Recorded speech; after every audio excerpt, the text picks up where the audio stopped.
네, 민정수석실에서 발견된 문건, 이게 과연 누가 어떤 목적으로 작성했는지가 향후 수사와 재판에서 쟁점이 될 것으로 보입니다.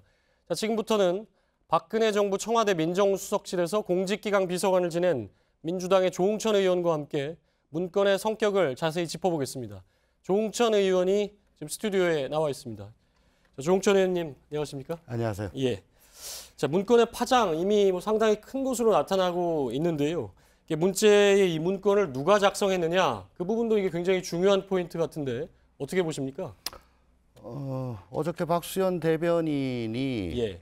문건 자체를 공개하지 않고 제목만 이렇게 쭉 열거를 한 상황에서 누가 작성했는지 여부를 예단하는 건 굉장히 위험합니다. 다만 그게 발견된 장소가 민정비서관실, 박근혜 정부의 민정비서관실 사무실 내라는 점에서 민정수석실 혹은 민정비서관실에서 작성한 문건 아니냐라고 좀 추단이 되는 것뿐이죠. 근데 민정비서관실에서 작성을 하지 않고 다른 수석실 문건이라도 참고하기 위해서 갖고 와가지고 보관하고 있었던 것일 가능성도 있습니다. 그 문건에 뭐 300건이나 된다고 하니까요. 네. 그중에 일부는 뭐 다른 수석실에서 작성한 걸 가져왔을 수도 있다. 네. 법적 검토나 이런 걸 위해서겠죠. 네. 자, 근데 이게 명확하게 누가 작성했느냐, 어떤 목적이냐, 이 부분이 확인이 안 되면 이게 재판에서 증거 능력을 인정받기가 좀 힘들지 않겠습니까? 물론입니다. 작성자와 작성 경위 그런 것들이 소상히 나와야지만이 그래서 그 작성자를 대상으로 거기에 대한 진술을 들어야지만이 이게 증거 능력이 법정에서 또 그 사람의 진술로 인정이 될 수가 있을 겁니다. 근데 어제 박수현 대변인 얘기로는 이게 뭐 메일도 있고 하기 때문에 메일을 누가 주고받았느냐를 확인하면 뭐 나오는 부분도 있겠죠. 메일의 첨부 문건이라면은 그건 뭐 당연할 거고요. 그게 아니고 원래 청와대에서 문건을 만들게 되면 처음 저장할 때부터 수정할 때 계속 그 작성 시간, 작성자 이런 게 다 자동적으로 기록이 되게 되는데 박근혜 정부의 청와대의 그 DB를 디가우징했다는 얘기를 들었습니다. 전산적인 저장을 완전히 다 삭제했다. 깡통 인수인계 뭐 이런 얘기가 있었죠. 그렇게 했다면 그 전산 기록으로 누가 작성했는지 알아볼 도리는 없는 겁니다. 조 의원께서는 그러니까 박근혜 정부 초기에 출범 직후에 한 1년 이상을 민정수석실에서 이제 근무를 하셨는데 그때 계실 때도 이런 문건을 좀 보신 게 있습니까? 저희는 그 옆에 있는 공직기강 비서관실에 있었기 때문에 저희가 작성한 건 상관이 없고요. 그리고 이번에 발견된 문건들이 제가 나오고 난 2달 후에서부터 작성된 걸로 지금 발표가 됐습니다. 2014년 6월부터 2015년 6월.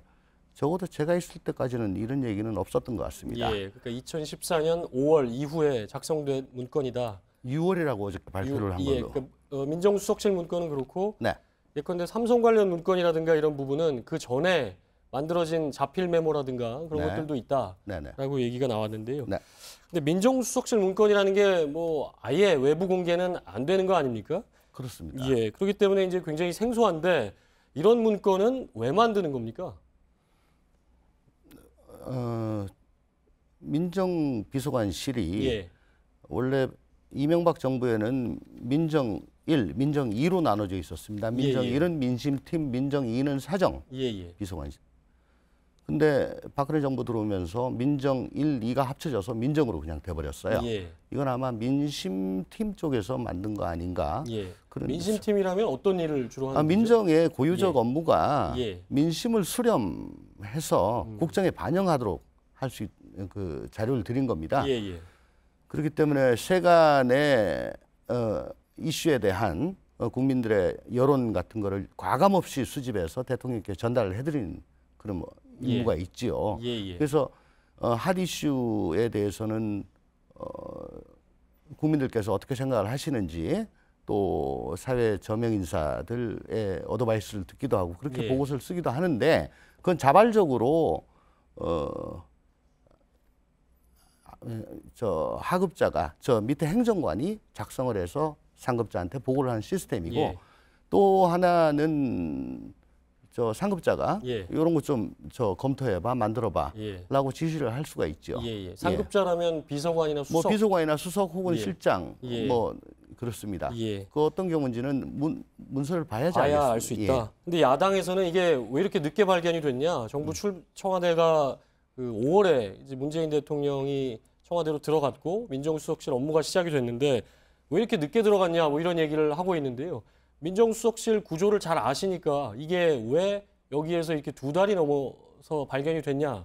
이 부분을 좀 설명해 주실 수 있을 것 같은데요. 박수현 대변인의 어제 브리핑을 전제로 말씀을 드리겠습니다. 예. 아까도 말씀드렸다시피 박근혜 정부의 민정은 민심팀과 사정팀이 있었습니다. 그 숫자가 상당히 많아서 다른 비서실 몇 개를 합쳐놓은 그런 사무실인데 예. 민심팀과 사정팀은 중간에 간유리로 이렇게 격실이 돼 있었습니다. 갈라져 있었습니다. 예, 예. 어제 박 대변인 발표에 의하면 문재인 정부의 민정수석실은 민정비서관실은 예. 그 정원을 상당히 작게 잡았다. 그래서 전체 다 활용을 하지 않았다. 그러니까 아마 민심팀 사무실을 사용했을 겁니다. 그러니까 2개로 나뉘어졌었는데 네, 격벽 그 안쪽, 있었고 예, 비서관 한쪽만을 쓰고 있었다. 예, 그러다가 인원이 더 충원돼서 예. 근무 공간이 필요했고, 그래서 가구를 재배치하는 과정에 예. 유난히 무거운 가구가 있어서 예. 이거 뭐지 하고 열쇠를 찾아가지고 열어봤더니 이게 나왔다. 그런 취지지요. 예. 예. 뭐 나무 캐비넷이라고는 얘기도 있던데 그건 잘 모르십니까? 나무 캐비넷은 옛날처럼 예. 뭐 철제 캐비넷 사람 키보다 큰 거, 예. 다이아를 맞추는 거, 그거는 요즘은 쓰지 않습니다. 예.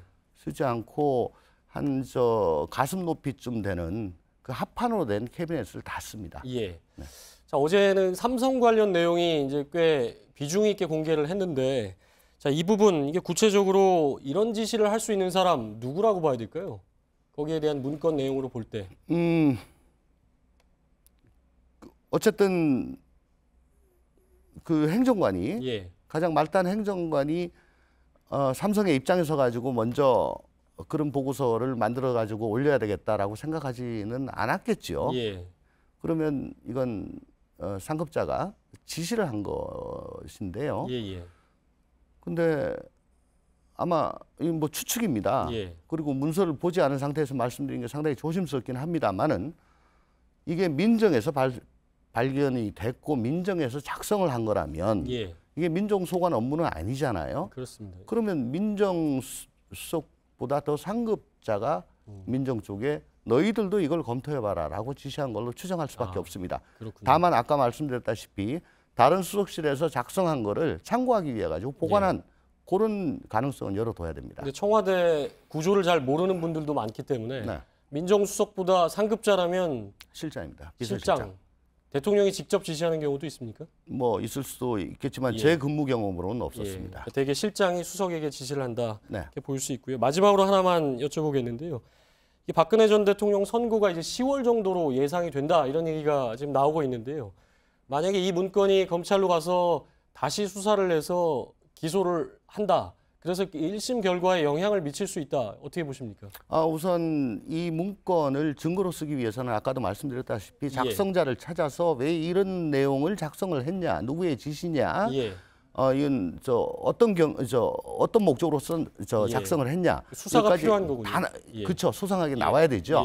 그러니까 작성자를 먼저 찾아가지고 거기에 대한 수사가 돼야 되고, 그와 함께 이 문건과 그 작성자의 진술을 기재한 조서가 법정에 들어가야 됩니다. 그 과정이 조금 시간이 걸릴 겁니다. 네. 박근혜 대통령의 그 1심 구속기간이 아까 10월이라고 말씀하셨는데 삼성 경영권 관련은 다음 달로 아마 이재용 회장의 구속기간이 끝나는 걸로 제가 얘기를 들었습니다. 8월 말이면은 상당히 좀 빠듯하다.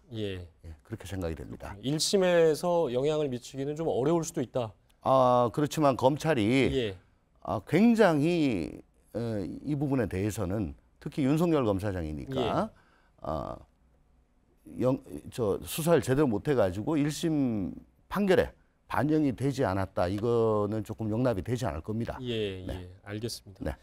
네, 지금까지 민주당 조응천 의원과 함께 이 민정수석실에서 발견된 문건 성격을 짚어봤습니다. 감사합니다. 고맙습니다.